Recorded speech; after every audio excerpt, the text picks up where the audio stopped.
ভূতের কাহিনী। রাত তখন 12টা। চারদিকে ঘন অন্ধকার। মেঘলা আকাশে মাঝে মাঝে বিদ্যুৎ চমকাচ্ছে, আর শেয়ালের ডাক কানে আসছে দূর থেকে। এমন রাতে কেউই অকারণে বাইরে বের হয় না, কিন্তু রাহুল আজ এক অদ্ভুত কৌতূহল নিয়ে গ্রামের পুরনো শ্মশানের পথে এগিয়ে চলেছে।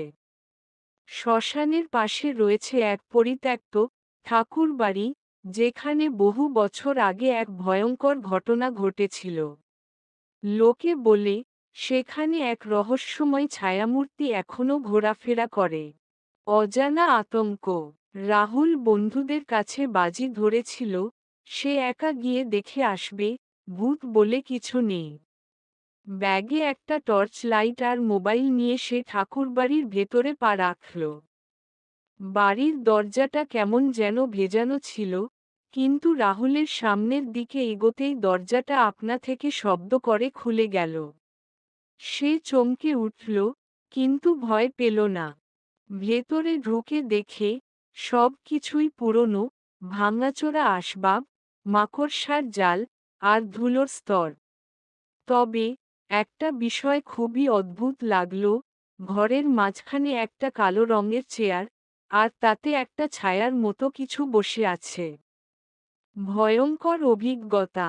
রাহুল টর্চের আলো ফেলে দেখল, চেয়ারটা শূন্য, কিন্তু মনে হচ্ছে যেন কেউ বসে আছে। সে সাহস করে আরেকটু এগোতেই হঠাৎ করে চারপাশের বাতাস ভারী হয়ে উঠল। কোনো একটা ফিসফিস করা আওয়াজ আসতে লাগল। তুই এখানে কেন এসেছিস? রাহুল পেছনে তাকিয়ে দেখল, একটা ছায়ামূর্তি ধীরে ধীরে তার দিকে এগিয়ে আসছে। চোখ দুটো রক্তলাল, আর মুখে একটা বিকট হাসি। রাহুল চিৎকার করে দৌড় দিতে গেল, কিন্তু পা যেন জমে গেছে। ভোরের আলো। পরদিন সকালে গ্রামের লোকজন রাস্তার ধারে রাহুলকে অচেতন অবস্থায় পড়ে থাকতে দেখল। তার গায়ের জামা কাদায় ভেজা, আর মুখে ছিল অদ্ভুত আতঙ্কের ছাপ। সে চোখ খুলেই বলতে লাগল, আমি ভূত দেখেছি। সে আমাকে যেতে দেয়নি।